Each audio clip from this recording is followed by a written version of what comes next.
പാമ്പുകൾ വരാതിരിക്കാനായി മണ്ണെണ്ണ, വെളുത്തുള്ളി, ഡീസൽ മുതലായ സാധനങ്ങൾ നമ്മുടെ നാട്ടിൽ പലരും ഉപയോഗിക്കാറുണ്ട്. എന്നാൽ ഇവയുടെ ഗന്ധം അവർക്ക് ചെറിയ അസ്വസ്ഥതകൾ ഉണ്ടാക്കുമെന്നല്ലാതെ സ്ഥിരമായി അവയെ പിന്തിരിപ്പിക്കുന്നില്ല. മണ്ണെണ്ണ തനിക്ക് അപകടമുണ്ടാക്കുന്ന ഒന്നാണെന്നോ അതിൻ്റെ ഗന്ധം രൂക്ഷമാണെന്നോ ഒന്നും തിരിച്ചറിയാനുള്ള ബുദ്ധി പാമ്പുകൾക്കില്ല.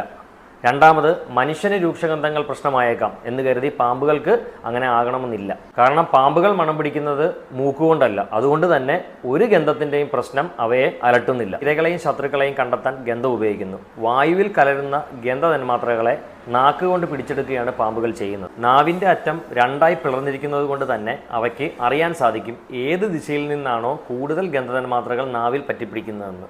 ഇങ്ങനെ നാവിൽ പറ്റിപ്പിടിക്കുന്ന ഗന്ധതന്മാത്രകളെ അവ നാവ് ഉള്ളിലേക്ക് വലിച്ച് വായിൽ മേലെണ്ണാക്കിലുള്ള ജേക്കബ്സൺസ് ഓർഗൻ എന്ന പ്രത്യേക അവയവത്തിലേക്ക് മാറ്റും. ഈ അവയവമാണ് മണത്തെ കൃത്യമായി എന്തിൻ്റെ മണമാണെന്ന് തിരിച്ചറിയാൻ പാമ്പുകളെ സഹായിക്കുന്നത്.